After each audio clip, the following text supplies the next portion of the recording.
ఈ రోజు వరకు నేను తీసుకున్న మ్యాక్సిమం రెమ్యూనరేషన్ అంతా అంటే 5 లక్షలు.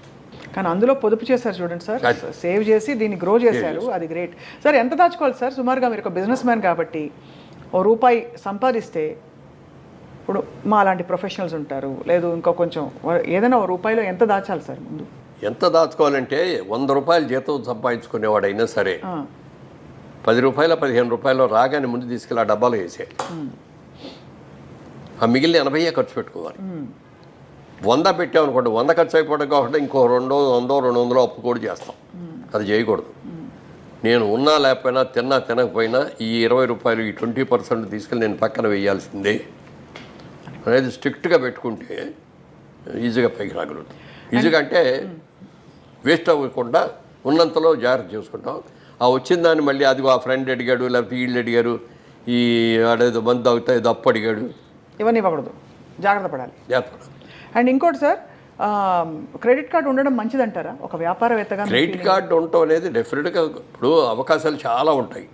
అవకాశాలను సద్వినియోగం చేసుకునే వాళ్ళందరికీ ఉపయోగపడతాయి, దుర్వినియోగం చేసుకునే వాళ్ళకి అందరికీ కూడా ఇది అవుతుంది. మీరు అమెరికా లాంటి దేశంలోకి వెళ్ళి చూస్తే క్రెడిట్ కార్డు అని ప్రతి దగ్గర క్రెడిట్ కార్డు, డబ్బు డీలింగ్ ఉండదు అసలు. అవును, పెట్రోల్ కొడుచుకున్నా క్రెడిట్ కార్డే పెడతారు, షాపింగ్కి వెళ్ళినా కూడా క్రెడిట్ కార్డు ఇస్తారు, అన్ని చోట్ల ఇదే. ఇక పండగలు వచ్చాయి, క్రిస్మస్ లాంటి పండగలు వచ్చాయంటే అసలు ఎన్ని కొట్టేస్తారో చెప్పడానికి లేదు, అవసరం ఉన్నాయి లేని అన్నీ కూడా. ఆ రోజు జేబులో డబ్బులు ఉండక్కర్లా, క్రెడిట్ కార్డు తీసి ఇస్తారు, వాడు దాంట్లో పెడతాడు, ఇచ్చేస్తాడు. అది ఆ క్రెడిట్ కార్డు అప్పులు తీర్చడానికి మళ్ళీ బోల్డెన్ అప్పులు చేసే సందర్భం అదే కదా. క్రెడిట్ కార్డు ఏంటంటే అవసరానికి జేబులో డబ్బు కాకుండా ఇది కూడా ఒక కరెన్సీయే. పేపర్ కరెన్సీ కంటే కూడా ఇది ఒక, కానీ అది హద్దుకు మించి ఖర్చు పెట్టడానికి కాదు. అంతే కదా, అదే అది ఉంది కదా. కన్వీనియన్స్. రేపు చూసుకుందాంలే, వచ్చే నెల కడదాంలే అని అనుకుంటే అప్పు చేయడం చాలా తేలిక, కానీ అప్పు తీర్చడంలో సేవ్ చేసుకోవడం అనేది చాలా కష్టం.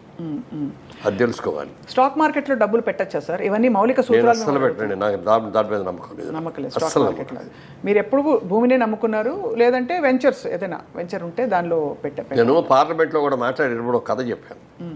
ఓ రోజున ఒక వ్యాపారి వచ్చాడు పల్లెటూరులోకి, వచ్చేసి మీ ఊళ్ళో కోతులు ఉన్నాయని తెలిసింది, కోతులు కొంటాను నేను, కోతికి 10,000 చొప్పున ఇస్తాను అన్నాడు. ఊళ్ళో వాళ్ళందరూ పిచ్చాడు చూసి ఈడేంటి కోతులు కొనుక్కోవటం ఏంటి, కోతికి 10,000 ఇవ్వటం ఏంటి అని అందరూ చూశారు. ఎవరో కొంతమంది ఈడేదో 10,000 ఇస్తున్నాడు కదని చెప్పి 4 కోతులు 10 కోతులు తీసుకెళ్ళి వాడికి ఇస్తే అందరికి 10,000 ఇచ్చాడు. వెళ్ళిపోయాడు. వాడు వెళ్ళిపోయిన తర్వాత నిజంగా కోతికి 10,000 ఇచ్చారంటే ఇచ్చారని నేను చూపించాడు. ఈసారి మనం జాగ్రత్త పడాలి అనుకొని నెక్స్ట్ టైం వాడు ఇంకో నెలలో వచ్చాడు. మళ్ళీ ఈసారి 15,000 ఇస్తానన్నాడు కోతికి. అందరూ ఎగబడ్డారు. ఓ 50% మనుషులు ఎగబట్టారు, కోతులు తీసుకొచ్చారు, ఇచ్చారు. మూడోసారి వచ్చాడు, 25,000 ఇస్తా, నాకు కోతులు కావాలి అన్నాడు.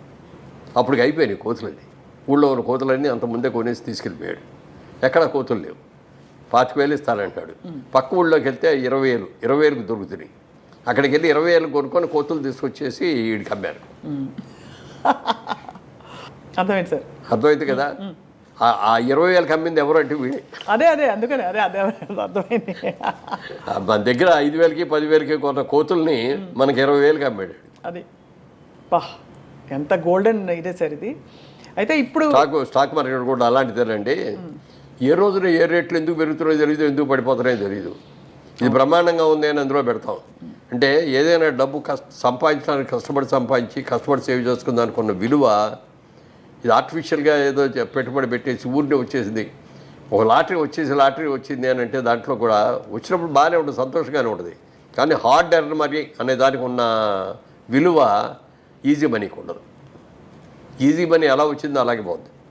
హార్డ్ ఎర్న్ మనీ మనం జాగ్రత్తగా కాపాడుకుంటాం కదా సార్. అది. అండ్ ఫైనలీ సార్, రియల్ ఎస్టేట్లో డబ్బులు పెట్టాలంటే మీ సలహా ఏంటి సార్? చాలామంది ఇవాళ జయభేరి అనగానే one of the most trusted names. So మీ సలహా ఏంటి సార్? డెఫినెట్గా మంచిది. మాలాంటి ఉద్యోగస్తులు ఎవరైనా సరే, ఇప్పుడు ఈ నా ఇంటర్వ్యూస్లో నేను చెప్పిన ఇట్లాంటి మాటలు అన్నీ కూడా విని చాలామంది ల్యాండ్ మీద ఇన్వెస్ట్ చేశారు. నేను ఎక్కడికో వెళ్తా అంటే, ఏమండి మీ ఇంటర్వ్యూ చూసామండి, మీరు చెప్పింది బాగుందండి, నేను కూడా ల్యాండ్ కొన్నానండి, ఏదో ఇన్ని స్థలాలు కొనుక్కున్నానండి, బాగా పెరిగినాయండి, డబల్ అయినాయండి, ట్రిపుల్ అయినాయండి అని చెప్పిన వాళ్ళు ఎంతోమంది ఉన్నారు. అందుకని నేను ఇంకోటి వ్యాపారం చేస్తూ మీరు భూమి కొనుక్కోండి అని నేను చెప్పలేను కదా. అవును, అర్థమైంది. అదే తర్వాత సేఫ్టీ ఇది. ఇప్పుడు ఏదైనా కొంటే, ఇప్పుడు వ్యాపారం చేసేవారు వ్యాపారంలో లాభం రావచ్చు, నష్టం రావచ్చు. కానీ భూమికి మీద నష్టం ఉండదు, అవును. పెరిగేదే తప్ప తరిగేది కాదు, పాడైపోయేది అంతకంటే కాదు. కాబట్టి అంటే కొనుక్కునేటప్పుడు లీగల్గా కరెక్ట్గా ఉన్నాయా లేదా, దానికి హద్దులు సరిగ్గా ఉన్నాయా లేదా అని చూసుకొని మనం కొనుక్కున్న దాన్ని ప్రొటెక్ట్ చేసుకోవాలి మనమే. ఇక్కడ హైదరాబాద్ లాంటి చోట మనం ప్రొటెక్ట్ చేసుకోకపోతే ఎవడో ఒకటి వచ్చి అక్కడ ఇల్లు కట్టేస్తాడు. మాకు ఇదిగో ఈ ప్రాజెక్టులోనే ఒకటి జరిగింది అట్లాగే. ఇక్కడ స్థలం అమ్మే ఒకటి అంటే మామూలుగా వాస్తు ఎక్కువ చూస్తాం మనం.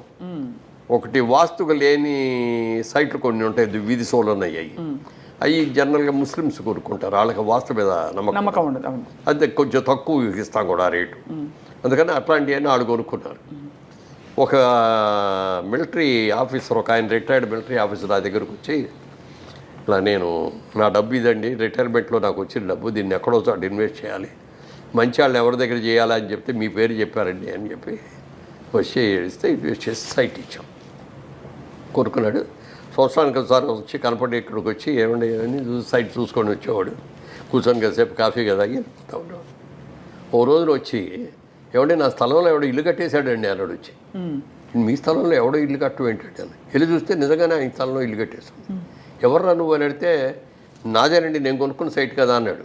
ముస్లిం అన్న అతను. నీ సైట్ పక్కది కదా, ఇది కాదు కదా అంటే, ఏమనండి ఇదే అనుకున్నానండి నేను అన్నాడు. మరి ఎట్లా ఇప్పుడు నన్ను ఆ సైట్ తీసుకోమనండి అన్నాడు.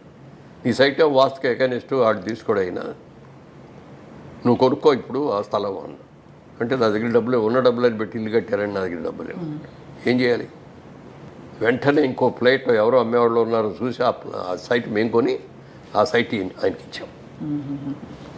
ఇవ్వగా ఆయన ఎంత ఆనందపడిపోయాడంటే, ఎంతమంది దగ్గరికి వెళ్ళి చెప్పాడు ఇది చెప్పడానికి. ఆ పాజిటివ్ న్యూస్ని స్ప్రెడ్ చేస్తే వీళ్ళ దగ్గరికి వెళ్తే నమ్మకం, గ్యారంటీ అనేదాన్ని. ఇప్పుడు ఊరిని బిల్డప్ పోదండి, నేమ్ బ్యానర్ నేమ్ రావటం, మంచి సినిమాలు తీస్తే బ్యానర్కి మంచి పేరు వస్తుంది, వ్యాపారం కరెక్ట్గా చేస్తే ఆ వ్యాపార సంస్థకి మంచి పేరు వస్తుంది. అట్లా నిజాయితీగా ఉన్నారు. ఒక్కొక్కసారి మనకు నష్టం వస్తుంది, వచ్చినా కూడా మన కస్టమర్ని ఎప్పుడు కూడా చేయకూడదు. మేము మొట్టమొదట వ్యాపారాన్ని మొదలుపెట్టినప్పుడు ఇట్లా గాజు అద్దం ఉండేది, దాని కింద ఒక కాగితం పెట్టుకున్నాం, customer is our God, customer is our pay master, customer is always right అని పెట్టుకున్నాం. అందుకని కస్టమర్ ఎవరు వచ్చినా చాలా గౌరవంగా చూస్తాను, చాలా గౌరవంగా మాట్లాడతాను. మనకి వాళ్ళ ఆనందం ఏంటంటే ఈ కస్టమర్లు రాబట్టే కదా మనకి ఏదో ఫీలింగ్. తర్వాత కస్టమర్ ఈజ్ ఆల్వేస్ రైట్ అని పెట్టుకుంటాం.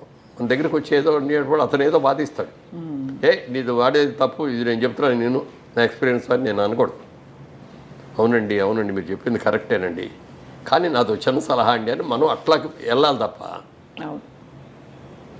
అసలు తప్పని అనకూడదు ఎప్పుడు కూడా. కస్టమర్ ఆయన పాయింట్ ఆఫ్ వ్యూలోకి మనం వెళ్ళాలి. అవును సార్, మీ గొప్పతనం అది. ఎందుకంటే వాళ్ళకి చాలా దాచుకుని వాళ్ళు ఎంతో కష్టపడి అందులో పెట్టుంటారు. ఎంత కష్టపడి రూపాయలు ఇప్పుడు ఉద్యోగం చేసే వాళ్ళకి ఎంత వస్తుందండి? ఇప్పుడు అక్కడ దాకా ఎందుకు, సినిమా ఇండస్ట్రీలో కోట్లు సంపాదించిన వాళ్ళు పెద్ద పెద్ద యాక్టర్లు ఉన్నారు. వాళ్ళు ఇలాగ విచ్చలవిడిగా ఖర్చు పెట్టడం మూలంగా కానీ, వాళ్ళ పిల్లలు సరిగ్గా ఉండకపోవడం మూలంగా కానీ చాలా నాశనమైన కుటుంబాలు ఉన్నాయి. అదే మా సినిమాలో మేకప్ వాళ్ళు కానీ, కాస్ట్యూమ్ డిపార్ట్మెంట్ కానీ, కెమెరా డిపార్ట్మెంట్లో ఉన్నాళ్ళు కానీ, లైట్ బాయ్స్ కానీ, వీళ్ళలో చాలామంది వచ్చిన డబ్బులు జాగ్రత్తగా దాచుకొని పిల్లల్ని చక్కగా చదివించుకొని ఇవాళ రోజున వాళ్ళు హ్యాపీగా వాళ్ళు ఇల్లు వాళ్ళు కట్టుకొని పిల్లలతో ఆనందంగా ఉంటే చూస్తుంటే ఎంత గర్వంగా, ఎంత ఆనందంగా అనిపిస్తుంది. Correct sir. వాళ్ళ ఇళ్ళలో ఏదైనా పెళ్ళి అనిపిస్తే కూడా కాబట్టి తప్పనిసరిగా నేను వెళ్తూ ఉంటాను. అది ఆ ఫ్యామిలీ బాండేజ్ అనేది ఒకటి ఉండాలి.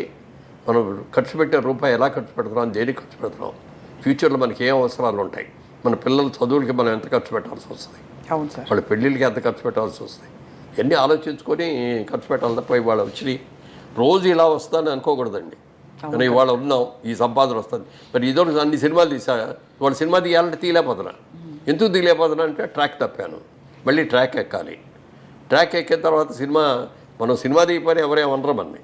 సినిమా సరిగ్గా తీయకపోతే మాత్రం తిడతారు, కొడతారు కూడా. Correct sir, perfect. అవును, ఎంత రిస్క్ తీసుకోవాలో అంతే తీసుకుని. సరే, అది ఇంకొక మంచి పాయింట్ అండి. బిజినెస్ మ్యాన్గా మేము తీసిన 25 సినిమాల్లో సినిమా కథ నాకొక్కడికి నచ్చితే కొనేవాడిని కాదు. నేను, మా బ్రదరు, మా అబ్బాయి, ప్లస్ మాకు ప్రభాకర్ రెడ్డి గారు, గిరిబాబు గారు, సత్యనారాయణ గారు, మా ఎడిటరు, మా కెమెరామెన్, మేమందరం కలిసి ఒక 10 మంది గ్రూప్ ఉంది మాది. ఆ 10 మంది కూర్చొని కథ ఉంటాం. 10 మంది నచ్చిందంటే తీసుకుంటాం. 5గురు నచ్చి 5 నచ్చలేదన్నా, లేకపోతే 7గురికి నచ్చి 3గురికి నచ్చలేదన్నా కూడా దాన్ని వదిలేస్తాం.